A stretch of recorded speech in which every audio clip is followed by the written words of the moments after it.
Hey guys! So I just spent 5 minutes trying to operate my selfie stick to make that wonderful video for you. What do I have for you today? I have something awesome, never seen before on the channel. I'm gonna make a new tank.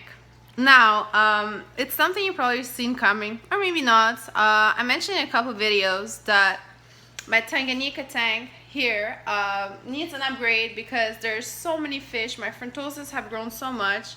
Man, seriously, selfie stick? Okay, hope you see it well behind me. So yeah, they really need an upgrade, and I felt bad for them to be in a 90-gallon all this time.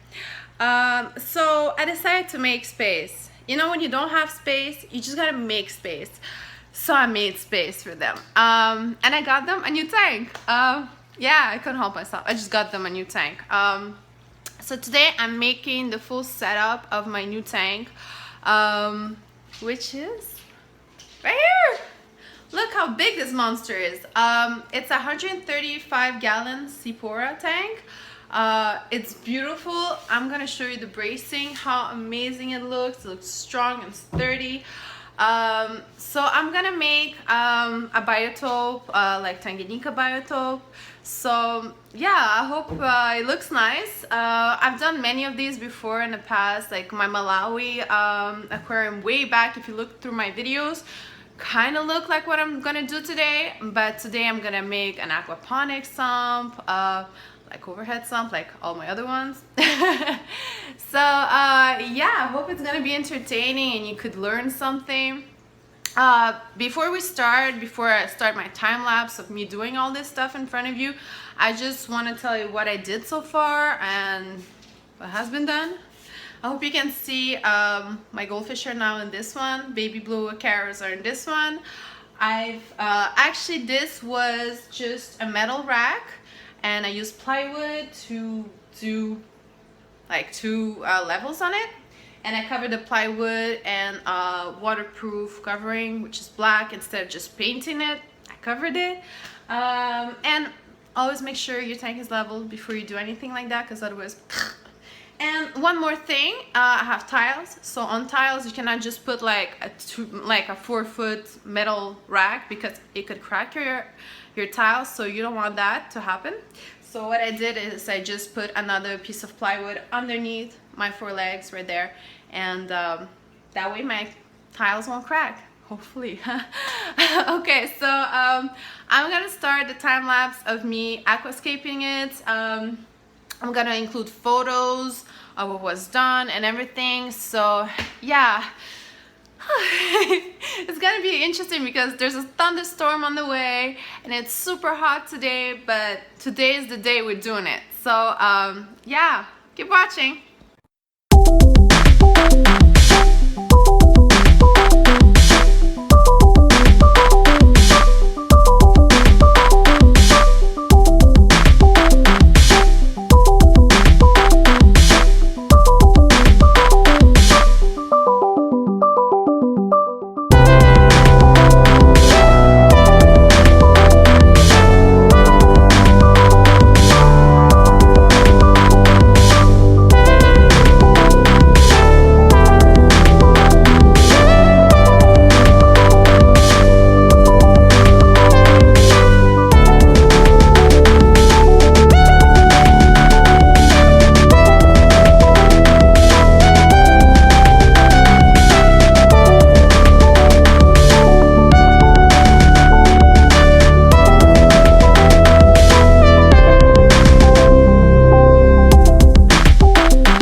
just finished filling up and setting up the tank.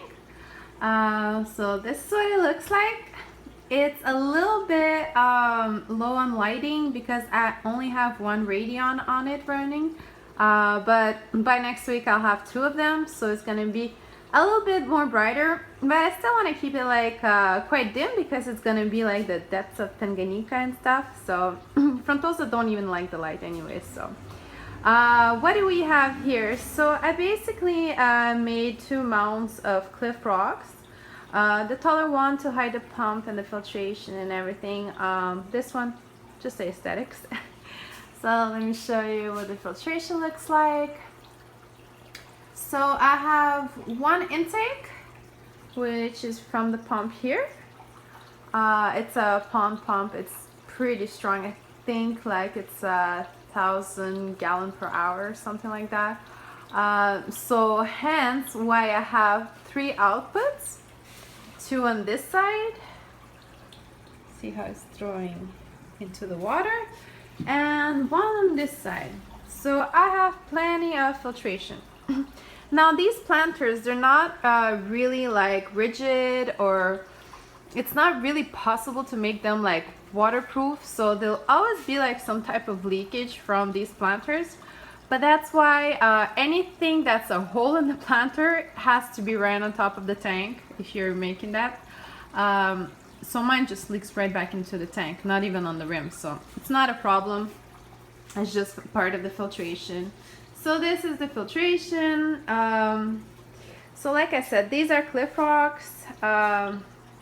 They're amazing. I've washed them and cleaned them really good. As you can see, they're not gray rocks. They're like purplish and bluish. Right now the tank is still like cleaning up, so you can't really see how amazing they look, but they're really nice rocks. There you go. And I opted for sand in this tank because I'll have my sand sifters from Tanganyika in here, so it's going to be a lot more practical. Also, what I like about the sand is that anything that's like crap is going to stay on top of the sand and been sucked up by this really strong pump. So I never really have to vacuum out the sand, especially that I left it like less than 2 inches all around, so you won't have like any anaerobic bacteria forming in it. So that's about it. Right now I added some live bacteria into the overhead sump and into the water, hence why it's a little cloudy currently. But like in about 3 to 5 days it'll be safe to start adding fish, because we're not starting a new cycle. We're using bacteria from the previous tank, so it's a lot quicker. Normally I'd say it would take a month to cycle a tank if you're going like just with products and no fish and nothing, but this is all pre-existing filter media we're using, so it's unnecessary to wait that long. But not all of the fish at the same time. And underneath you have my little goldies. Just goldies. It's like a quarantine tank, and I have 2 goldfish in there. There's some baby blue acara in there. Well, I like true baby blue acara. So yeah, that's why I opted to get this rack, because it was like a 2-level rack. It was so much more than just, you know, having this closed up wooden rack that you never see underneath. For me, it's just practical because I can have more tanks underneath. If you're a fish lover, you'll understand. So there you go. That's my new tank. When I'll start adding fish to it, I'll update you and make a video about it. For now, all my residents of Tanganyika are in here and waiting for their transfer. So yeah, like they grow by the day, these frontosas. I don't know what to do. Like they're just so massive now. Even the new ones I got last month, they're just big. And I don't know if you saw my previous video like a week ago about my daffodils, but you clearly see that the babies are already like actual small fish. So I don't know if I will transfer the rock dwellers back, well, into the new tank, but one thing for sure is that I'm going to transfer all the frontosas, all the sand sifters, maybe this brevis and his female, These are shell dwellers, but as you can see, they don't care about the bottom. They want to be part of the big boys, and they're pretty big for shell dwellers, so maybe I'll just put them in the new tank with some shells in it. I don't know, let me know what you think about this whole project. So yeah, thanks so much for watching this adventure, and please leave your comments, subscribe, and check out all my other 300 and some videos. All right, thank you, bye bye.